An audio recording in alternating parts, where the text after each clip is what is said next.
గారు చంద్రబాబు నాయుడు సార్ గారు వచ్చినప్పుడు ప్రతి ఒక్కరు అన్నారు సార్ మీరు ఆదిమూలంని ఈ రోజు నేను ఎమ్మెల్యేగా సత్యవేడి నియోజకవర్గానికి ఎమ్మెల్యేగా నిలబడతాను అన్నప్పుడు ఇదే ప్లేస్ లో మేము అక్కడ నిలబడుకున్నప్పుడు ప్రతి ఒక్కరు చెప్పారు సార్ మీరు ఏమి పంపిస్తే 100 పైన కోతిని పంపించినా మేము గెలిపించుకుంటామన్నారు సార్.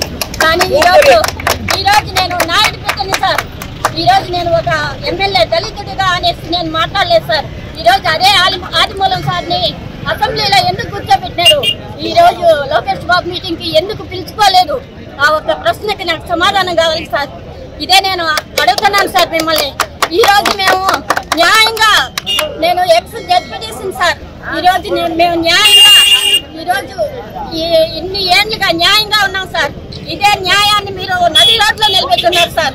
అన్యాయంగా ఉండే వాళ్ళని లోపల పెట్టుకొని ఉన్నారు సార్. మా ఆవేదన మా బాధని గుర్తించి మీరు మాకు సమాధానంగా ఎమ్మెల్యే సార్ని సస్పెన్స్ ఎత్తేసి మాకు మా ముందర నిలబెట్టాలని మనస్ఫూర్తిగా నమస్కారం.